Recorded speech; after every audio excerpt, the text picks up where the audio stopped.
देश और विदेश के सभी साथियों को सादर जय मानवता।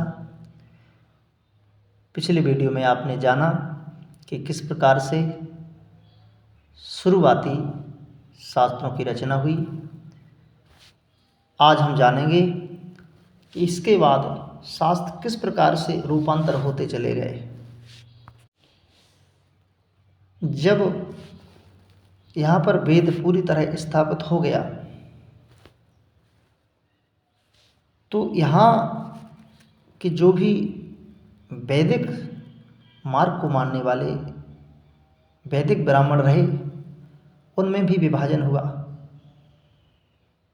और वेद से अलग शास्त्रों की रचना की आवश्यकता पड़ी। इस नाम पर कि वेद कठिन है, समझ में नहीं आता, सरल किया जाए, तो कुछ लोगों ने उपनिषदों को लिखा। जब उपनिषद यहाँ पर स्थापित हो गए तो उपनिषदों का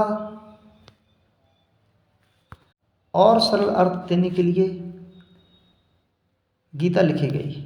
गीता का उद्देश्य मात्र यह रहा कि जो बौद्धों में पुनर्जन्म नहीं पाया जाता था, आत्मा नहीं पाई जाती थी, तो किस प्रकार से समाज में आत्मा और पुनर्जन्म को, स्वर्ग नरक को, पाखंडवाद को स्थापित किया जाए। बौद्धों का पतन हो रहा था, लोग जातियों में डिवाइड हो रहे थे। उसी समय गीता लाई गई और गीता लोकनायक श्री कृष्ण के मुख से इसलिए कहलाई गई कि जब तक श्री कृष्ण मूल निवासियों के लोकनायक बन चुके थे और लोग अपने देवता की बात को आंख बंद करके सत्य मानते हैं, तो कृष्ण के माध्यम से समाज पर गीता थोपी गई और गीता के माध्यम से समाज में आत्मा, परमात्मा, पुनर्जन्म, स्वर्ग नरक, नाना प्रकार के अंधविश्वास थोपे गए। कुछ समय बाद शंकराचार्य का उदय हुआ, जो कि प्रचंड बुद्ध थे।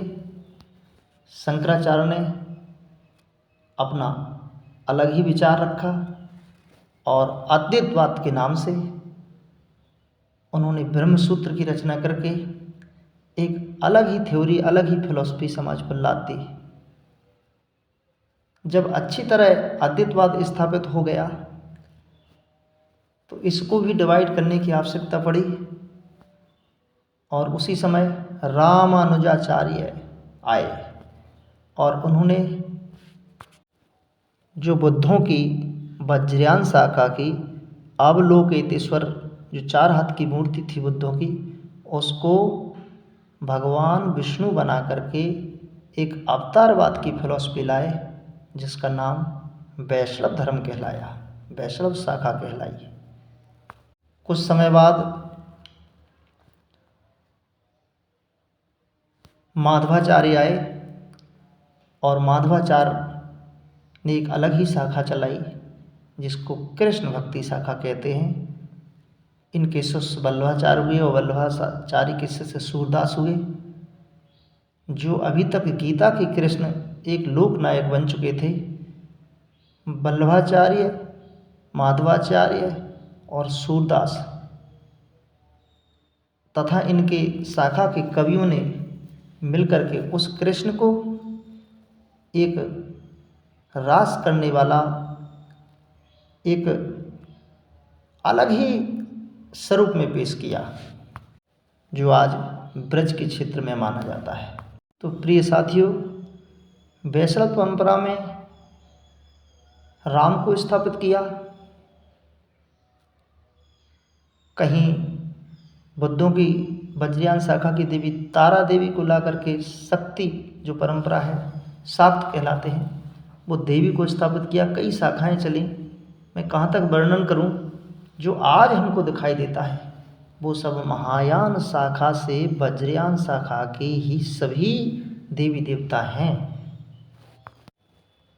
आप किसी भी मंदिर में जाइए, आपको वहाँ बुद्ध की मूर्ति मिलेगी, नाम दूसरा मिलेगा, सजावट दूसरी मिलेगी, परंतु बुद्ध ही होंगे। तो साथियों, आगे की बात के लिए अगली वीडियो को जानेंगे। सभी को सादर जय मानवता। चैनल को लाइक करें, शेयर करें। धन्यवाद।